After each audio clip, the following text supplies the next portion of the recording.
Good morning, everybody. Thank you for coming out today. My name is Dina Mullins. I am the co-lead for Moms Demand Action in Lexington. I'm also the survivor lead for Lexington Moms Demand Action and the Everytown Survivor Fellow for Kentucky. Today we wear orange. We wear orange today because in 2015, National Gun Violence Awareness Day was started. It started for the first Friday of June every year, which happens to be the birth date of the 15-year-old Haida Pendleton, who was fatally shot on a playground in Chicago on January 29, 2013.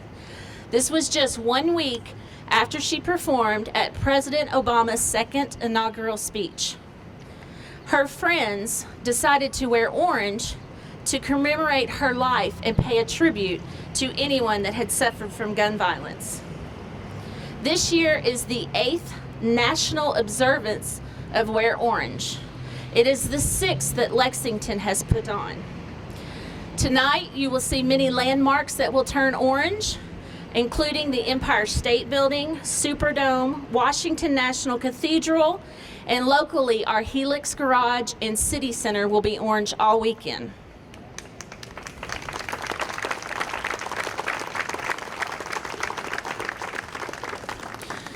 Here today to make a special proclamation for Wear Orange for Lexington is the Mayor of Lexington, Linda Gordon.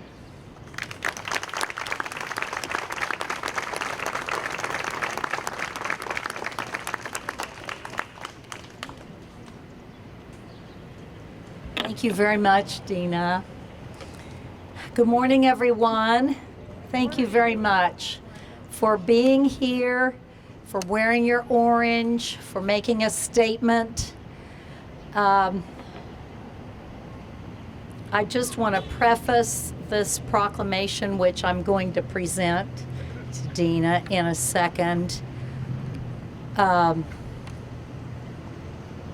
with a brief comment. And, you know, I think everybody across our country is saying to themselves, what in the world is going on? What in the world? We got to do different, and we've got to do better. So, with that, I want to ask Dina to come up and accept this proclamation. I will read it and then give it to you. Whereas orange has become the defining color of the gun violence prevention movement, and whereas through Wear Orange, thousands of people have united around the world, a call to end violence, a call to end gun violence. That's why we're here. And whereas this year, Wear Orange Weekend is June 3rd through the 5th and includes National Gun Violence Awareness Day, and whereas gun violence has plagued our nation for many years and has claimed the lives of far too many Lexington citizens, and whereas no one should lose their life as a result of senseless gun violence. No one.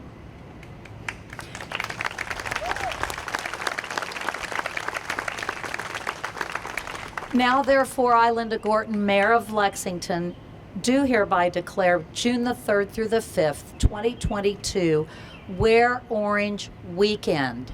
Wear it all weekend. Thank you all for being here. Thank you.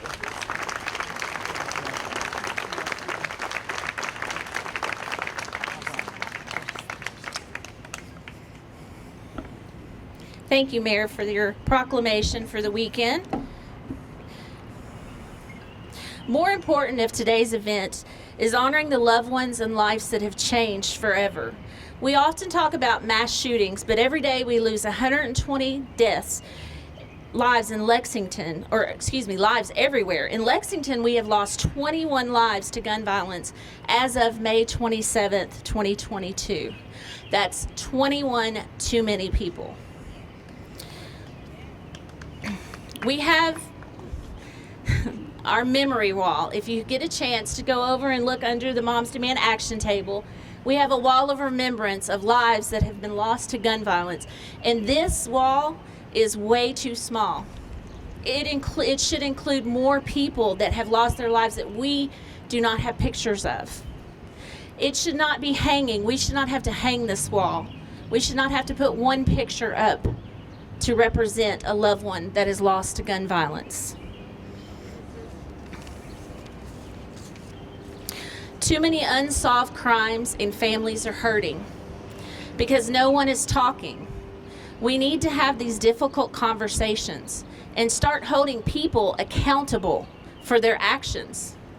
Before the next stray bullet at a cookout, a movie theater, a park, a stoplight, a grocery store, a shopping mall, a church, or a music event hits you or a loved one.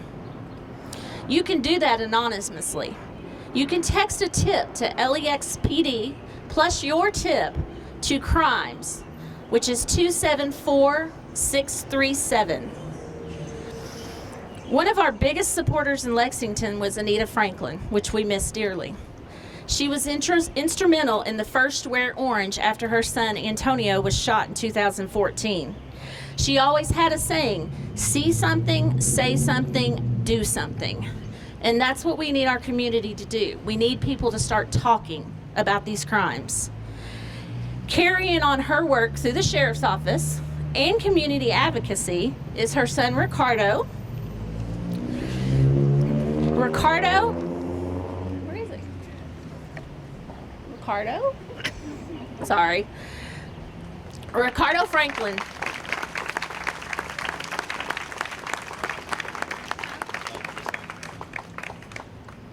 Hi, good morning, everyone.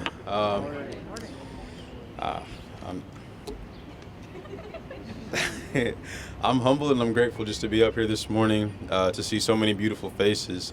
And I see a sign out there in the crowd right now. It says, do something. It says, stop gun violence now. That's instrumental. I think that we've seen over the past couple weeks, the past months, not only in our city, but in the country, we've seen gun violence. It's tearing apart communities. We have to do something. We can do something. We can do something. I think we can do something, but that's not the answer right now. I think the answer is that we will do something. There needs to be action taken now. I think the members in our community across the board, across the country, nationwide, have the resources available to end it now. We have to come together. It's going to take having to come together, making an impact. It starts locally, starts statewide, spreads across the nation. We have to. Each time I turn on the TV or I look at my phone and I see a life has been taken due to gun violence, any type of violence at all. It's not just gun violence, but that's the topic today. Once I see that, it tears me apart because I know that is a life lost, that life cannot be returned, and what must we do now? We can't just keep saying, I'm sorry, sending our condolences. It has to be action. It has to be action taken now. Something has to give. We have to do something simply. But now I'm going to call up someone who I'm proud to even just know. I'm grateful to know. I get to work with her throughout the week. I come and talk to her, and she gives me so much great advice. I'd like to call up Miss April Valentine to the stage.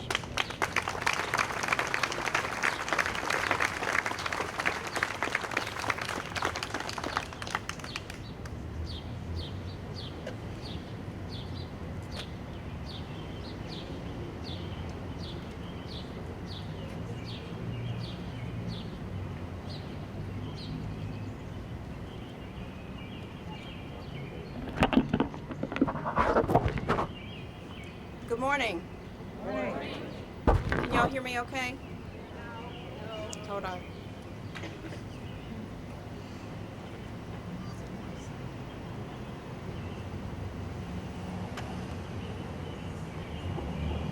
What about now? Great. 8.5 years ago, I was on the ground fighting for my life, fighting for breath, all because of a senseless act of domestic violence by gun. I was shot 5 times, and they didn't expect me to make it.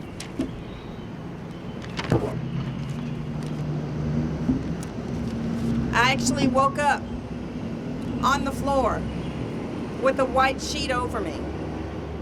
And all I could say is, I gotta get up. I gotta get up. I gotta get up. Until I couldn't breathe anymore. And I said, I can't breathe.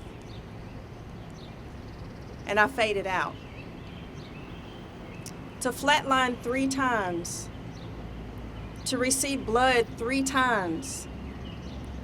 And to continue to fight just to stay alive for that day. Now, 8.5 years later, I'm still fighting every day. Hold on. What about now? I'm so sorry. You know, we take life for granted. We take things for granted. As you see, it takes a wheelchair for me to be able to stand. Did you hear that? It takes a wheelchair for me to be able to stand. Shouldn't be that way. It takes another apparatus to be able to walk, where most people can't do that once they've had a spinal cord injury or they're paralyzed. Every day, there's a challenge to live. Every day, there's a challenge to do just one thing that you can just get up and do just like that. And it's, again, all because of a senseless act of violence by gunshot. Most people call it GSW. When I heard GSW, I was like, okay, what is that? Gunshot wound. Because everybody says, were you in a car accident? Somebody asked me that yesterday. I said, unfortunately, no. I was shot 5 times. I don't think people realize the aftermath. When you shoot and you kill that whole family.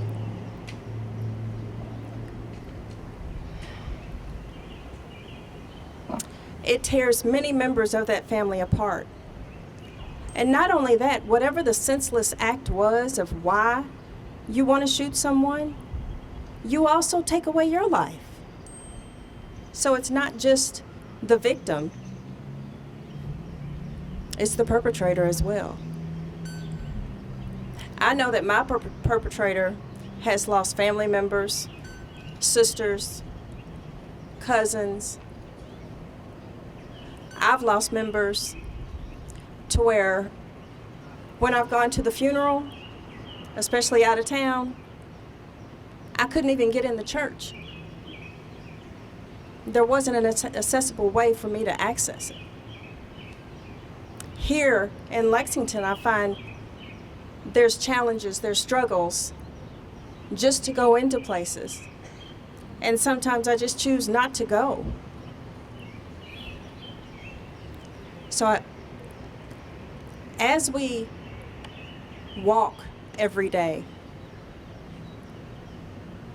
you know, where is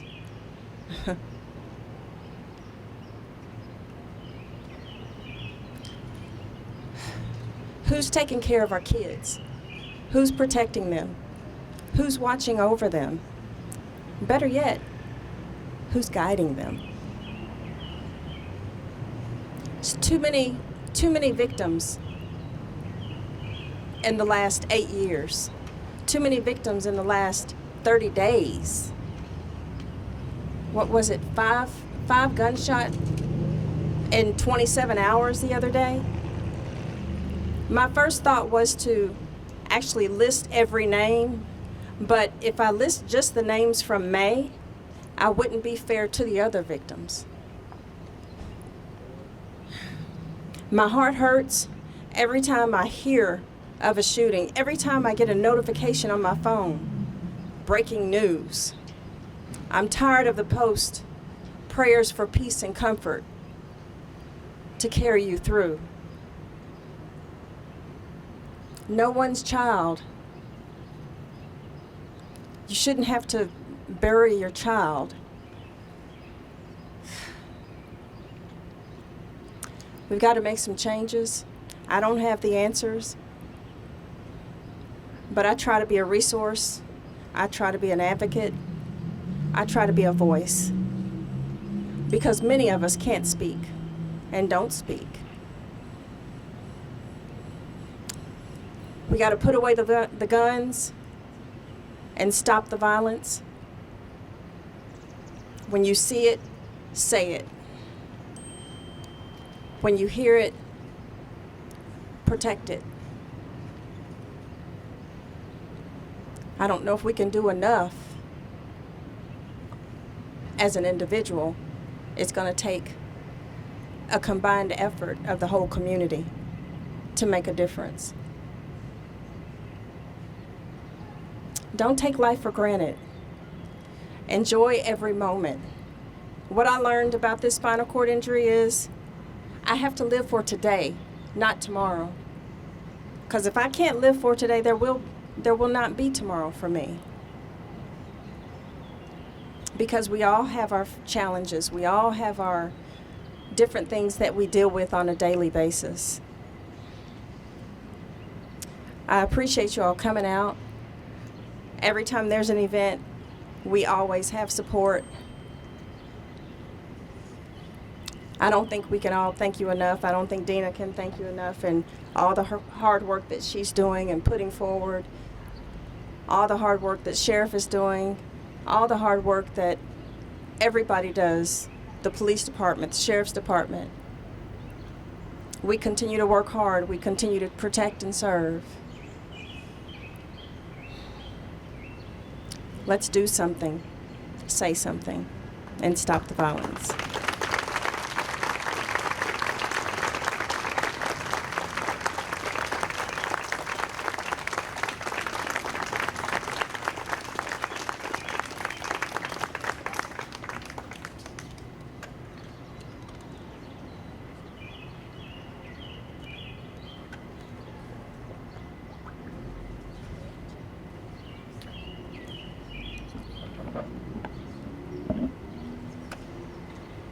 I think she deserves another round of applause.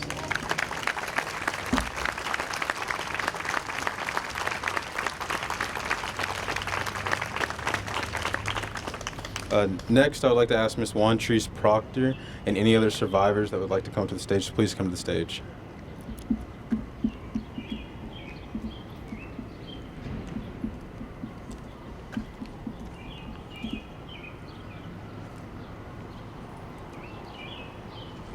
Good morning.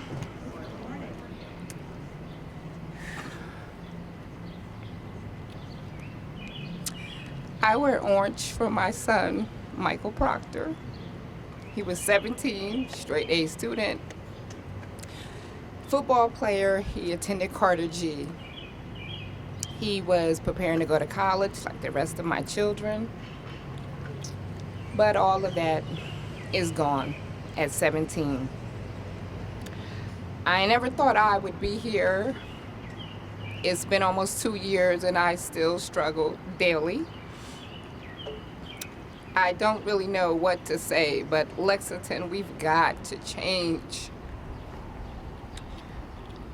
The gun violence here is just, it's crazy. But I'm gonna be honest, I really didn't pay attention until my child was gone, because it didn't really affect us. But I want to talk, most of the people that I want to talk to, they're not even here. But thank you for the turnout that we do have.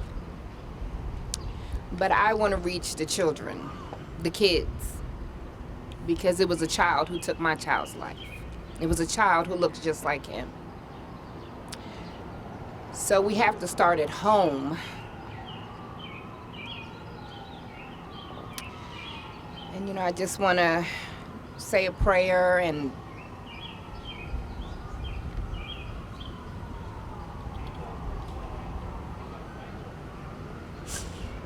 the one thing I do agree with what April said was when you pull that trigger, you affect that whole family.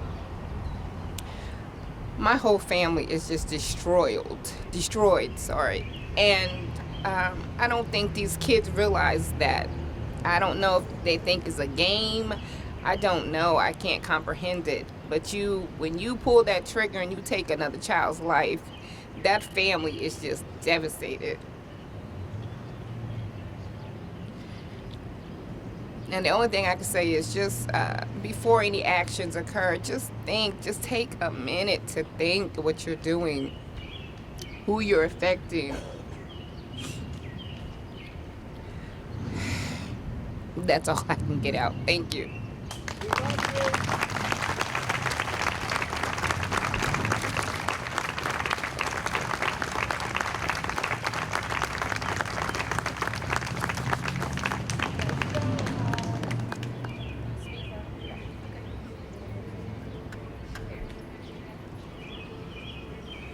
Hello, my name is Vanessa.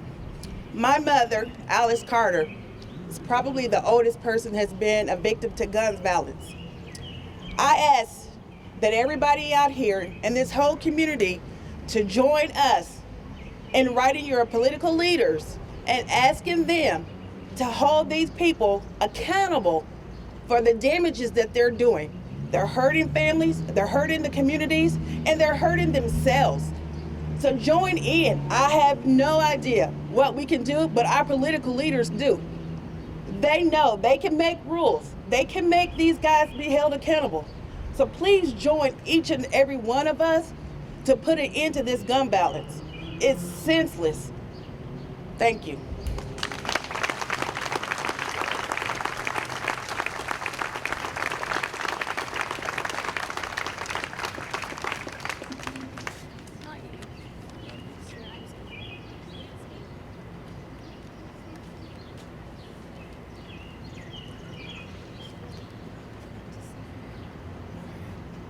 Hello. I lost my brother July 11th, 2020 on Chestnut Street.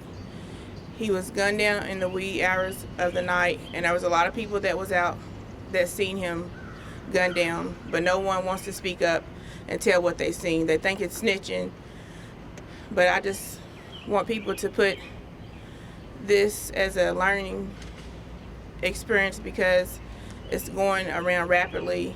And it can happen to you, it can happen to your family member. And my family just wants justice. We want answers. And I hope and pray that gun violence will stop because it's destroying families. Thank you.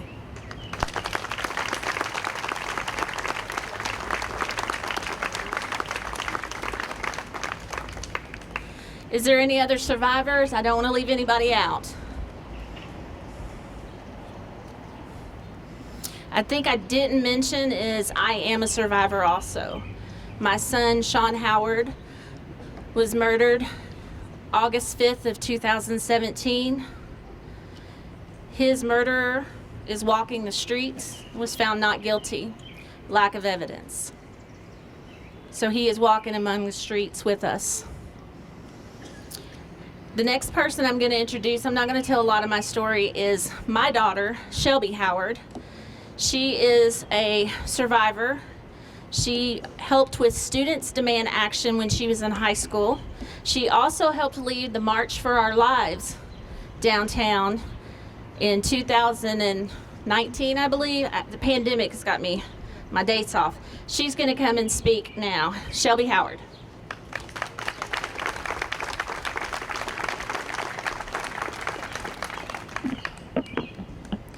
Hello, thank you all for coming. Almost 5 years ago, I was 17. I had just lost my brother to gun violence. I threw myself into writing and advocating Like Dina, my mom, said, I did the March for Our Lives. Actually, I spoke in this exact spot. I traveled to different cities speaking about how the loss had affected me, and now, almost 5 years later, I stand here once again talking about how the loss of my brother affected me, how gun violence affects me every day. When I lost my brother, something I heard a lot was, the grief will become a part of you. It will be a normal thing that you have to deal with day to day.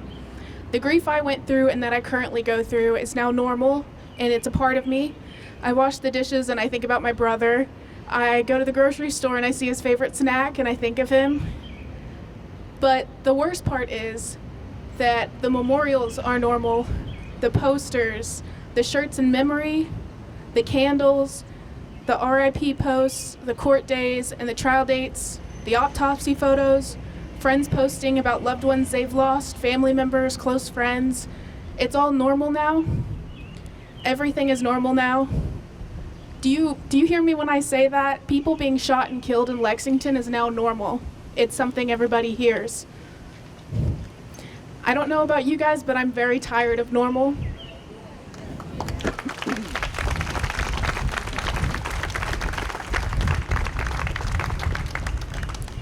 As a community, we have to act now and make a change. After the trial, my brother's murderer got acquitted.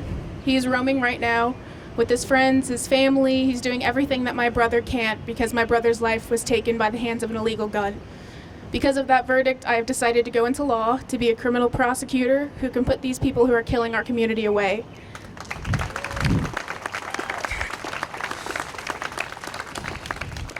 I'm trying to make a change. I'm just asking you to think, what can you do? Support your community, support events like these, support your friends and family who have lost someone to gun violence, and vote. Thank you.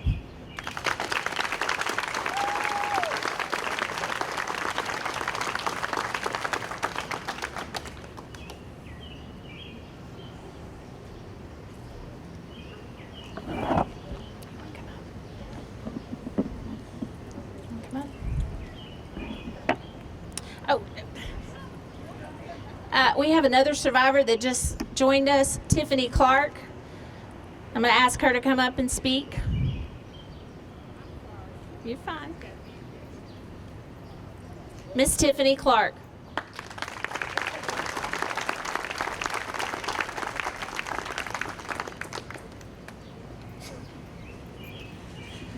I lost my son March the 29th of 2020.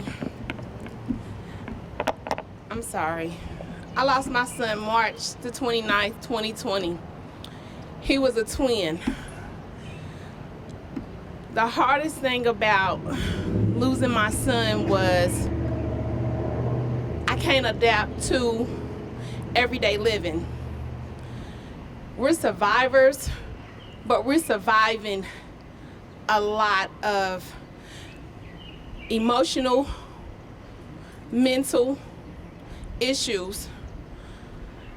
I wonder every day how my daughter gets up knowing that she shared a sack with my son and how she processes through life. I'm disappointed in the community because when you see something, you should say something.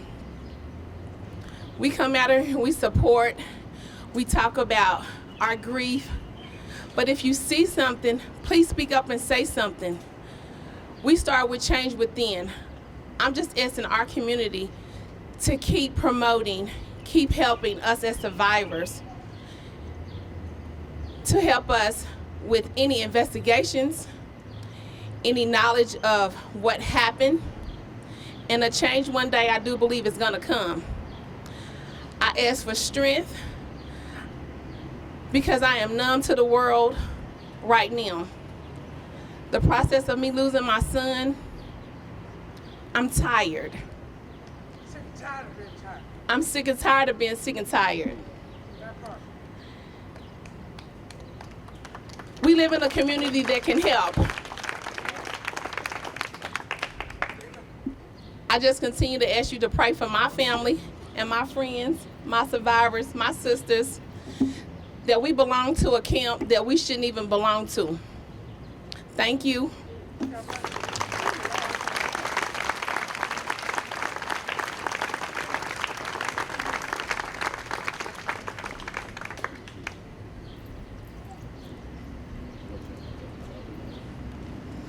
Now I want to introduce someone who is a strong supporter of survivors, an advocate for gun safety and domestic violence prevention, Fayette County Sheriff Kathy Witt.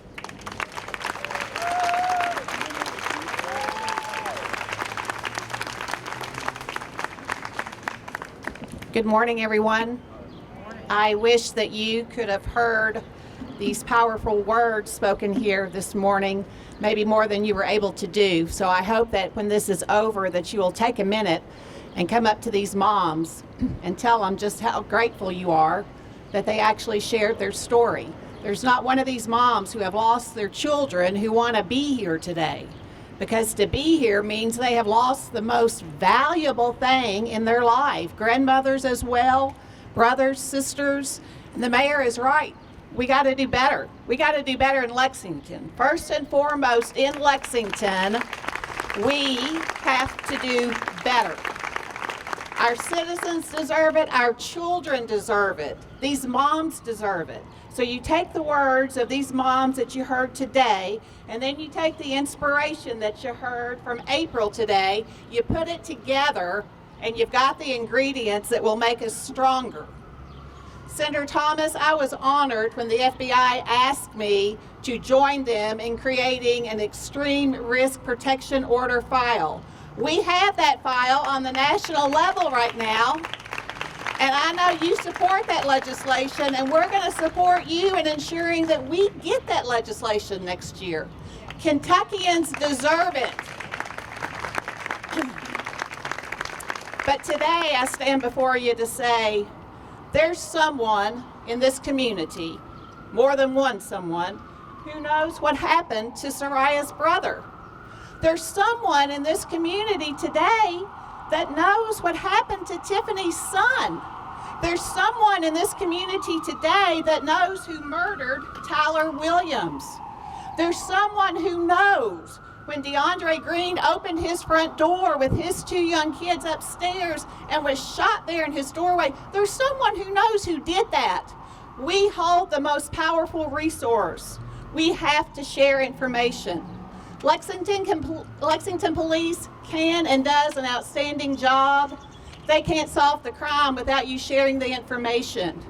When we saw the murders over the course of just a few days of Eric Boone, Todd Kenyon, and Malcolm Long, I don't know, Assistant Chief Coleman, but calls started coming into Lexington Sheriff's Office, Fayette County Sheriff's Office, and we shared that information with your detectives. But that's what it takes. Even if you think your information may not be exactly accurate, if you have a slither of information, share it with the police department. Join together. Don't rest until we actually make Lexington the safest city in America. God bless you.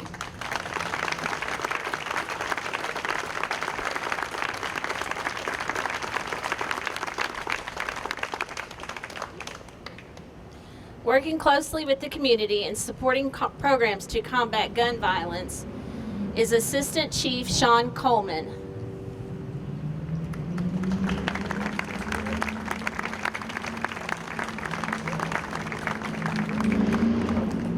Good morning. I come today, I speak a little bit as one of the senior members of the Lexington Police Department. I've observed a lot over the last 3 decades. One thing I've seen, some of it's magic and some of it's been tragic. One of the most tragic things I've ever noticed is walking to a crime scene and seeing the survivors, the family and friends of someone who's ended their life because of senseless violence. That's something that I can't even put into words, the pain that I've witnessed. It's something I wish I hadn't over the years, but it's been there forever. We have to do more towards that, working towards it. A lot of people have come up here, survivors, have mentioned accountability. That's important. If you don't fear jail and you don't fear hell, we have a problem in this community. Second, you've heard a lot of people talk about silence. Silence brings about more violence. We as a community, this won't be solved by law enforcement. This won't be solved by legislation. It has to be solved by the people of the community. You have to come together. We have to support everybody and work together to do it. But if we do and take action, stop talking and start walking on it, we can make a difference and continue to work together. So my heart goes out to all the survivors who are here. I've seen that pain and I can't even begin to comprehend what it is. It's horrific. So I commend you on your courage to come forward today, and Lexington Police Department's here to help and work with anybody we can to end the violence. Thank you.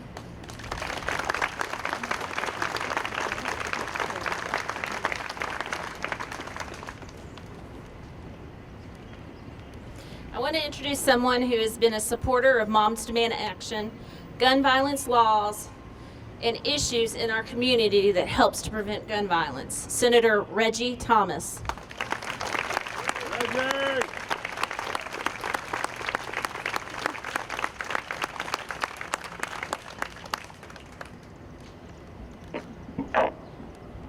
Let's take care of home first. Sheriff Witt is right. Let's take care of home first.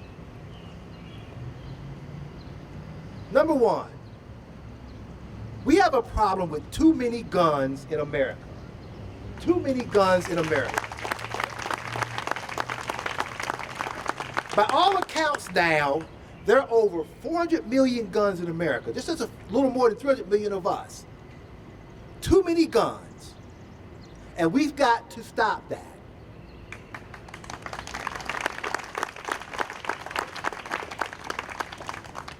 Let me give you an idea of how that happens and when we have that too many guns. I want to focus on school shootings first.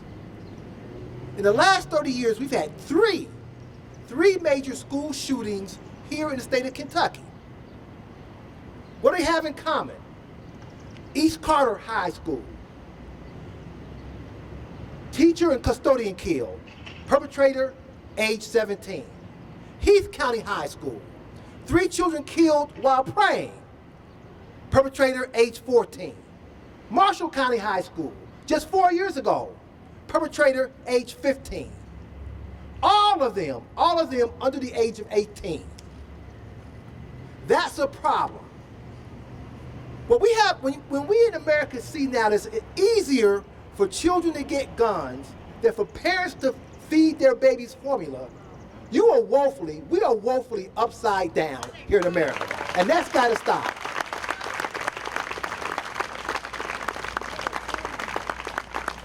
Let's face it, we have too many guns in the hands of too many kids, killing too many children.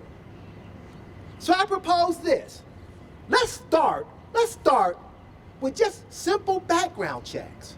Simple background checks.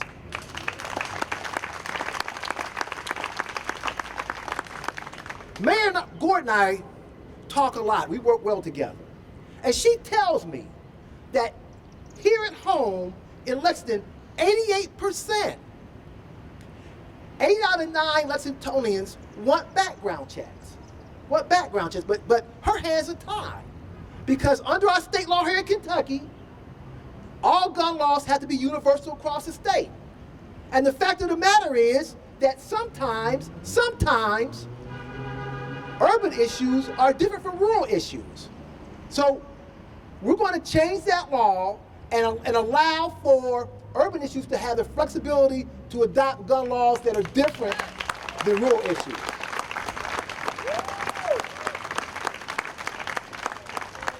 We have too many guns in America, and we need just simple background checks to slow down that availability of guns to kids under 18.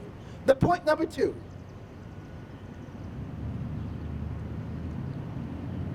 We have an issue with just mass shootings in general. And as been evident here, we've seen far too many mass shootings here in Kentucky. And what do they all have in common? Every single one of them, when you read from eastern Kentucky to western Kentucky, from Louisville to right here in Lexington, all of them had red flag warning signals. Every perpetrator, there was a problem with that person's health. My colleague in the Senate, Morgan McGarvey, who's on his way to Congress now, has proposed something called the Crisis Aversion Rights Reaction Order. Crisis Aversion Rights Reaction Order. Florida has adopted a similar order after the Parkland murder, which allows for people who have experienced or indicate problems with their health to have their firearms taken away while still retaining their gun rights. Look, nobody's trying to take away the Second Amendment. The Second Amendment is part of our Constitution. But like every other right, it's not unlimited. It's not unconditional.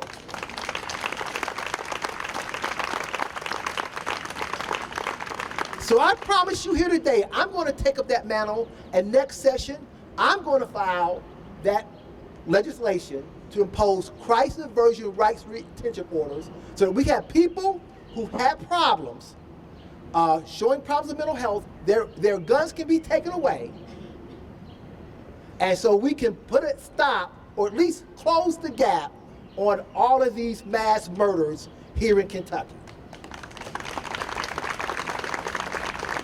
Final point. The young woman who spoke earlier is right. You have to hold your election officials accountable. I agree. We all should be held accountable. But let's not forget that you put us in office. You put us in office. So what I want to leave you with the point is today that if we're going to stop this, we've got to elect people who think like us, who want to take action, and have the courage to do what's right and adopt these laws, adopt these background checks, adopt these red flag laws. Because until we do that, we're just going to continue to have these kind of rallies. And I'm tired of doing nothing. So let's hold ourselves accountable too and say that we're going to elect people who think like us. And this is not a partisan issue. I don't care who they are. I'm just saying we've got to bring some closure to this. I'm going to close with this. I've got 3 school-age grandchildren. I've got 3 children. I've got a wife. And I don't want to be that next person who gets that phone call that says you've lost a loved one to gun violence. And I don't want you to be that person either. So I say in closing, let's take care of home first.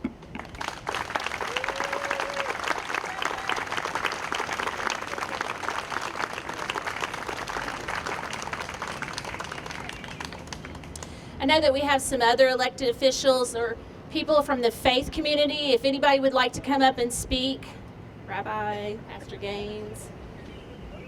Gaines, anybody else want to come up and speak? I'd like to call on all of my brothers and sisters in the clergy, no matter what your faith, our lay leaders working on this issue. If you're on the Social Action Committee, the Justice Committee of your church, your mosque, your synagogue, please come forward. All of you who represent the faith community in some way.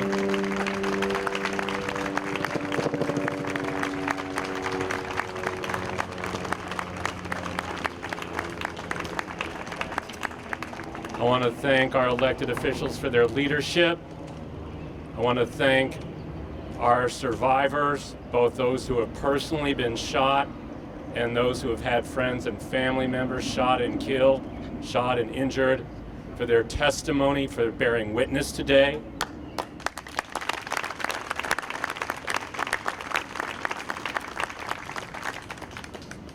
So State Senator Reggie Thomas brought us an inconvenient truth.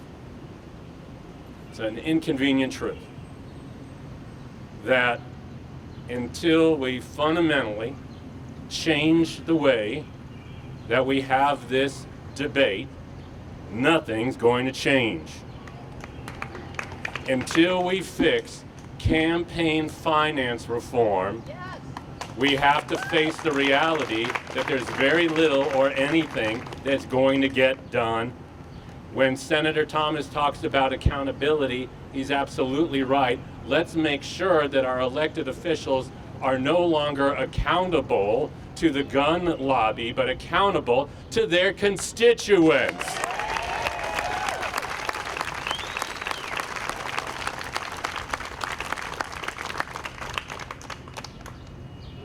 I want to close on a personal note. Like many here, I'm blessed to be a husband, blessed to be a father. I'd like to be a grandfather someday.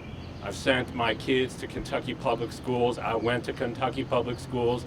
My older brothers went to Kentucky public schools. A hospital and a school are sacred places. They are not houses of worship, and I'm a strong advocate of the separation of church and state. But I'm telling you as a faith leader that a school and a hospital are sacred spaces.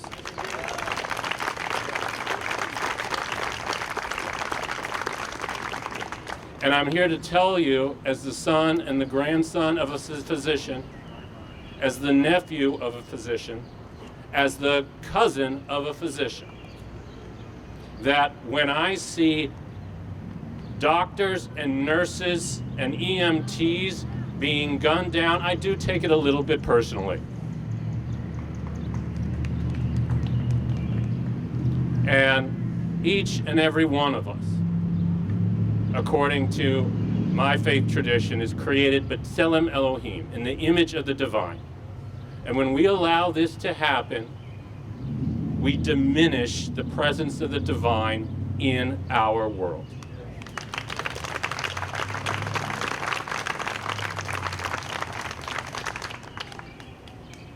Holiness demands hard work.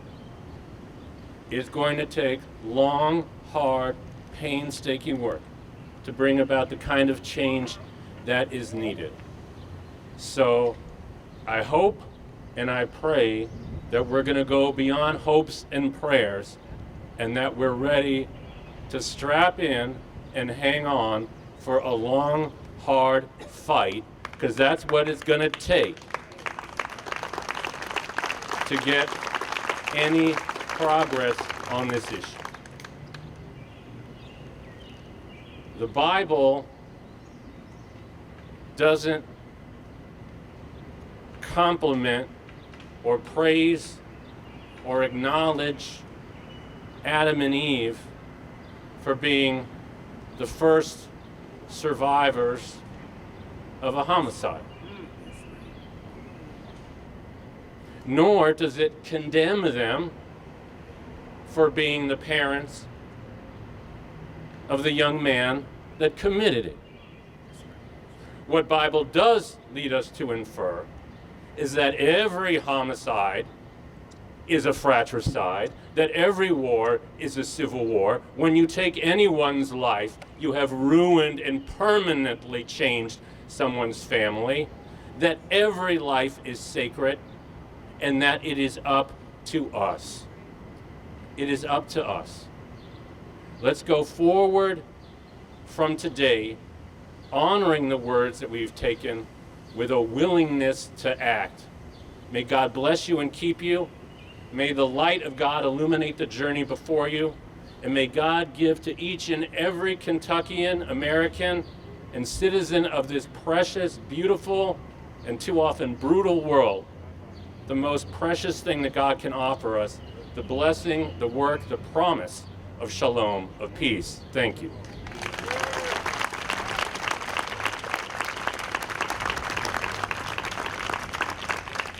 My name is Tana Fogel. On behalf of Father Norman Fisher of St. Peter Claver Catholic Church, Michael Robinson at Total Grace Church, I come before you and parents the condolences. My son was shot 6 times. However, he survived those gunshots right down on Manchester Street. But I'm coming to appeal to my community. I live on East 4th Street, where we hear helicopters and gunshots, and I'm constantly telling my grandchildren, get on the floor, get under the bed, and that is no way to live. I am a mother of 2 sons, a grandmother of 11, and a great-grandmother of 4, of which in all of those totals is 10 males. I am afraid. I sit at the kitchen table telling my grandchildren, instead of asking them how was summer camp, how was school, we are practicing how to drop, stop, roll. And I got up here before Pastor Gaines because I will never go after him speaking.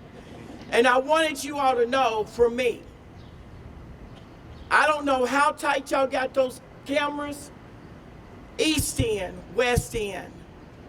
We have more to offer than to take bodies to the coroner's office.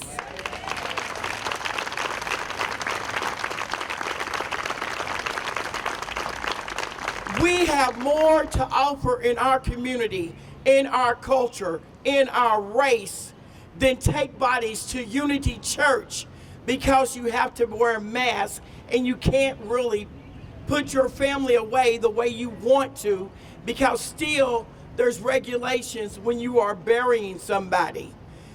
We have generations that are missing now from the table. These parents back here that spoke, they have children that may not have had a child. And that generation, the brokenness in the family has to stop. You guys know me. As soon as you watch this news flash, y'all know where I live. Y'all know I'm on that pavement. Y'all know I do grassroots organizing on Ohio, on Chestnut, on 3rd, on 5th. And that's what I need from each and every one of y'all. We can have protests, we can have rallies all we want. We can clap for the mayor, we can clap for the governor, we can clap for the senators, but until we put action to what we come down here. Last year, or before the pandemic, we was down here.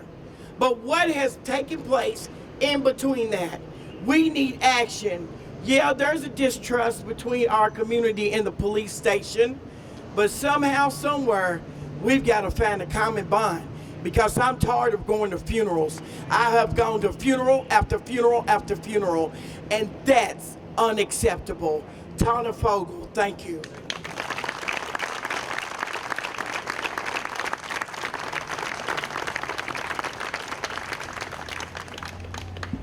Good morning. I like you, sense the pain that our community is feeling about gun violence. But until the pain of the present is greater than our fear of the future, nothing is going to change. When we really get sick and tired of being sick and tired, we'll rise up and make some changes. I heard you, Senator Thomas, and I support what you said in being elected by the people. We can meet, and we ought to. We can rally, and we ought to. Those are necessary things. But until we affect change, we've simply made some noise. Little changes without some pressure. There'll be order in it, but there can be pressure, and must be, if anything is to change. The persons who hide behind the law and even the Constitution when it fits their agenda, their kids are not dying. Most of their kids are not in public school. They're in protected environments, but our kids are the ones dying. And so again, until we get filled with enough pain that it propels us to do something, as your sign says, nothing is going to change. I'm so sick of doing funerals for young kids and watching their friends walk in and walk out with a sense of hopelessness that I don't know what to do. A hopeless person is a dangerous person. And many of our young people black and white, have a sense of hopelessness that's overtaken them like a cloud of dust. But that can be changed. Senator Thomas, that can be changed. A mayor who was here, that can be changed. Sheriff Witt is part of the effort to make that change. They need our support. It's going to take the police. It's going to take our legislature. It's going to take us. And it's going to take parents. Because there's a role for everybody in this. No one entity can fix this by him or herself. It's going to take all of us.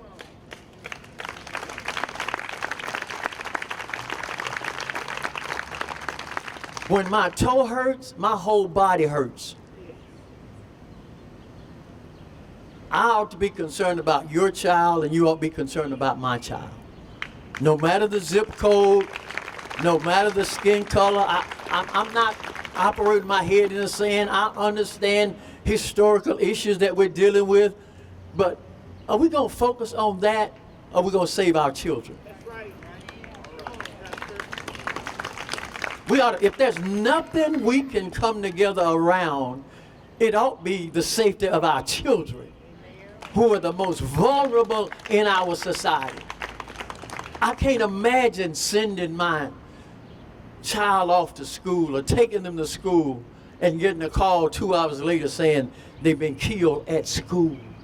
I can't imagine that. But I see the pain and the anguish and the hurt, and I hurt with you.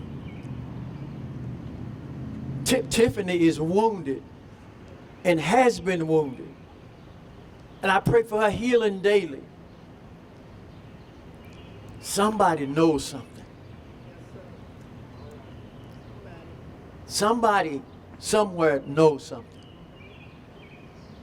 We can't operate in fear, in silence, and expect things to change. It won't happen. Is there a danger? Absolutely. I get it. I'm not whistling Dixie up here. I get it. There's danger. But we got to be willing to take some risk if we want to see some change. So my hope, my prayer is that we might leave this rally today with the commitment to do something different, that we might expect truly something different. I pray that you hurt more tomorrow than you hurting today. I pray that your pain increase and not decrease, because that pain will drive us to do something different. Listen.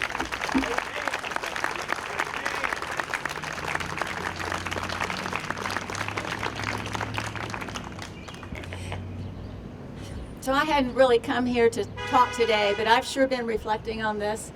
I'm currently a minister on sabbatical, so I'm not serving the church. So, Rabbi, where'd you go? I can have a bit of freedom of the church and state because I don't have to have church right now. I have to be accountable to in that regard.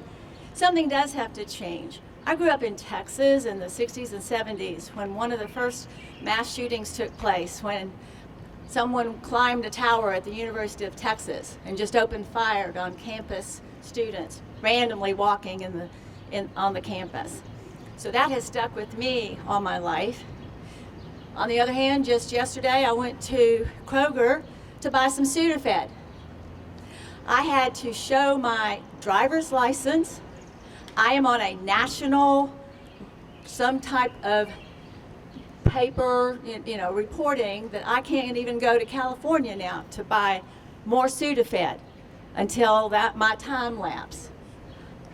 Registry, thank you. So with that, compared to one of the shootings just in the last few days, someone went to the gun shop hours before without any kind of background check. Something has to change. We've heard that. I think Senator Reggie said, I think the word vote came out of your mouth, maybe. That's one of the things we've got to do. And we've got an election coming up in November. We can't vote everybody out that we would like to change, who we know has a record of continuing to support gun rights in the way that they are currently formed. But there's a way to negotiate some of that. I won't mention any particular names, perhaps, out of respect. But there's some barbaric types of decisions being made, and there are hypocritical stances that representatives, senators, and congressional representatives from this state are making. And until we vote them out or find a way to change their votes with pressure, perhaps it's money, as it's been said, getting money out of the elections, nothing will change because that money speaks louder than our voices until we vote. So if nothing else, plan to vote. As you walk in the neighborhoods, tell your neighbors to vote. Do something. Get out and vote. Thank you.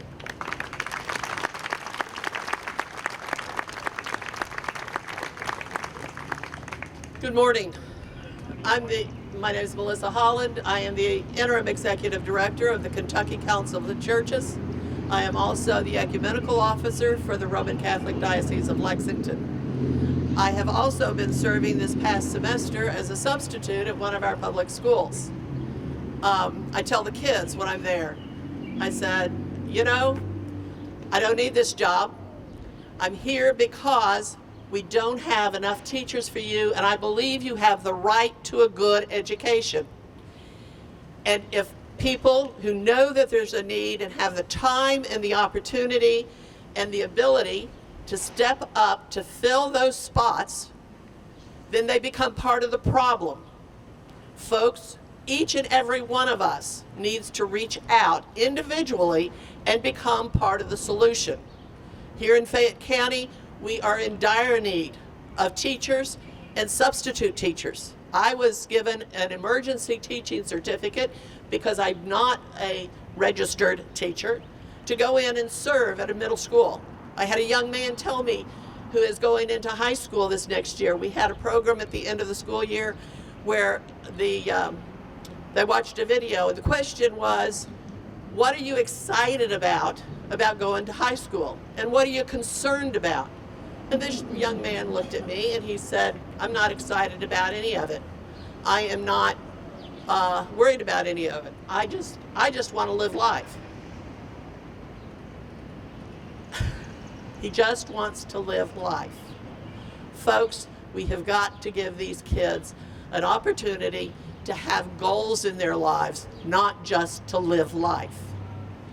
We also need to pray to the Holy Spirit to come down upon this community and guide us in prayer and action. So I invite you, the Kentucky Council of Churches, the Roman Catholic Diocese of Lexington, the Indiana Synod of the ELCA, the African Methodist Episcopal Church, the Christian Methodist Episcopal Church, there are several others that, that are having a prayer service tonight for that purpose, to pray for an end of violence. Because if we do not bring God back into our community, this community is going to falter. We have got to pray for the Holy Spirit to come upon us and guide us in both prayer and action. The prayer service is tonight at 7 o'clock. It's going to be held at Pax Christi Catholic Church on the corner of Victoria Way and Man of War. Everybody is invited to it. Bishop John Stowe will be speaking.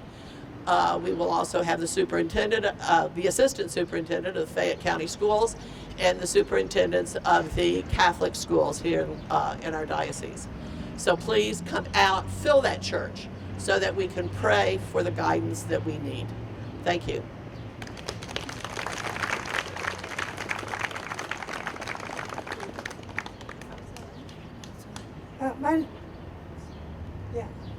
My name is Sharon Reed. I am a minister at the House of Prayer of Lexington, which is at 558 East 7th Street. We're right in the middle of it. We could have taken the money that we spent to remodel the church in the last year and purchased property somewhere else, but we know that that's where we belong. We one thing that I see so much, I see children who have maybe one parent or both parents. They're at work. They got to work to keep a roof over their head, food on the table.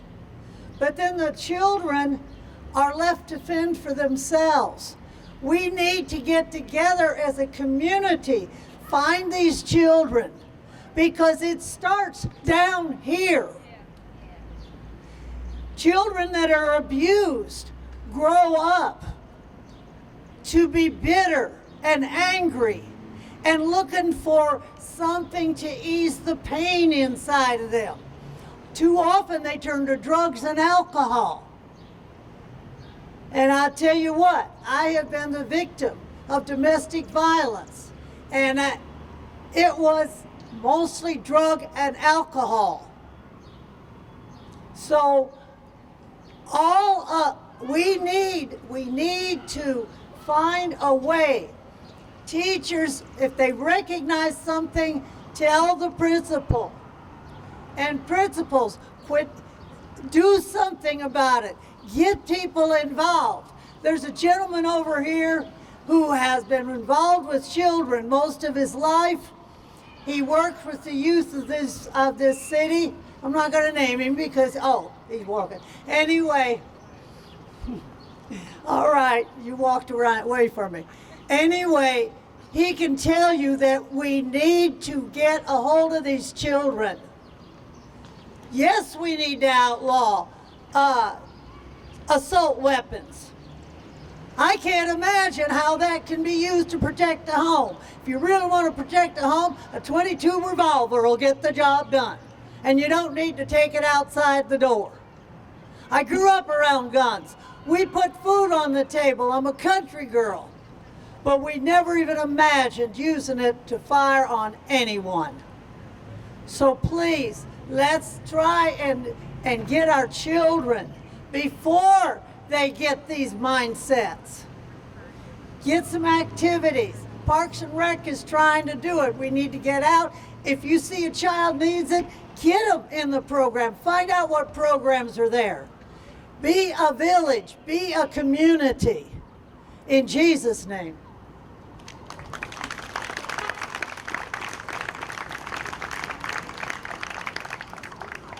I want to thank everybody for coming. Thank our speakers today, our survivors, our sheriff, Kathy Witt, Mayor Linda Gordon,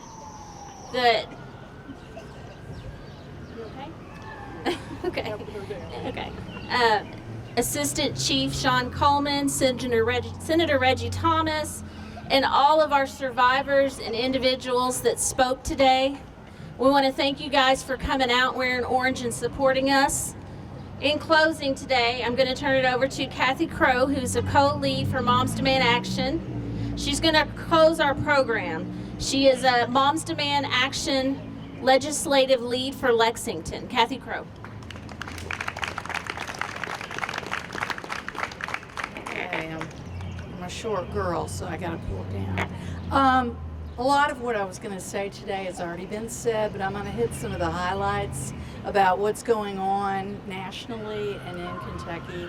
I am a member of Moms Demand Action for Gun Sense in America, and we're the largest grassroots nonpartisan movement in America of mothers and allies. We got plenty of guys.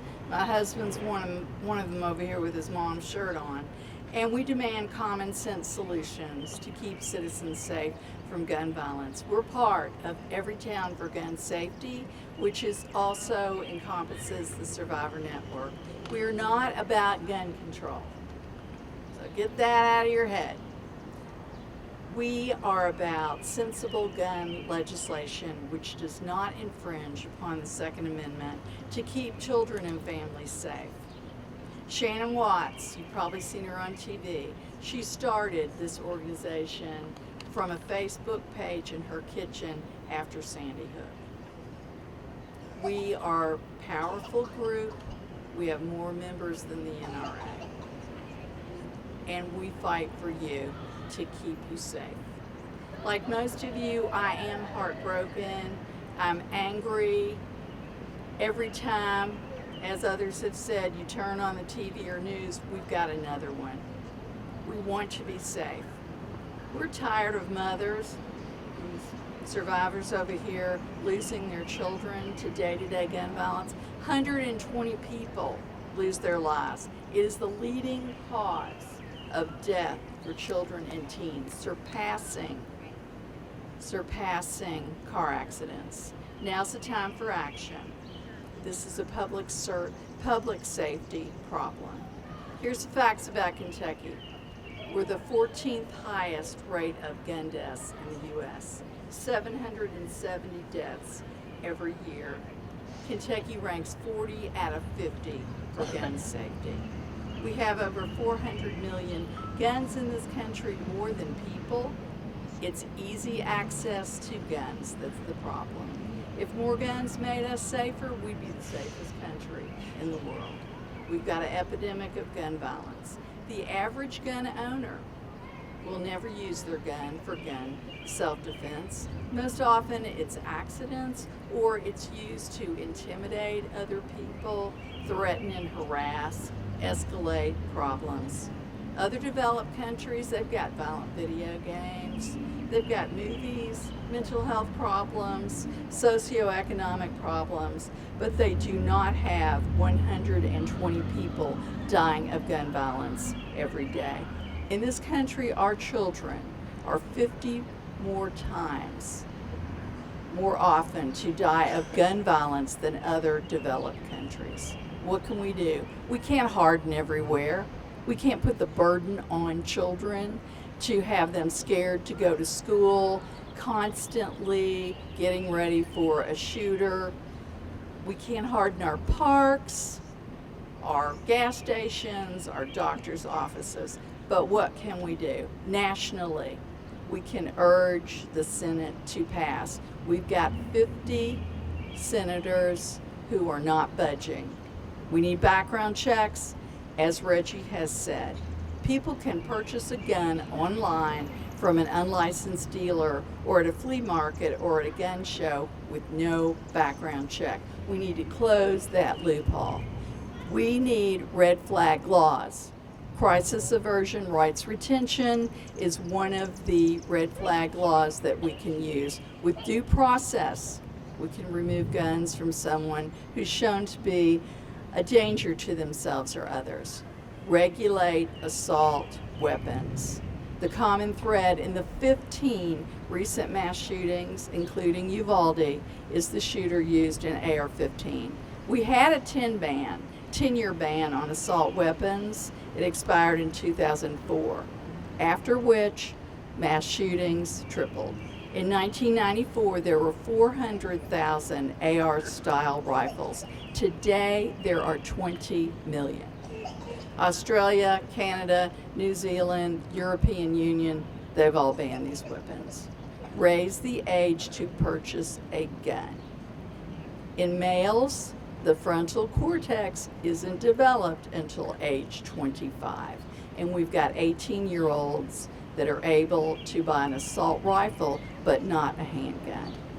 Repeal the Protection of Lawful Commerce Act. This act protects firearms manufacturers and dealers from being held liable when crimes have been committed with guns. So, what can we do in Kentucky?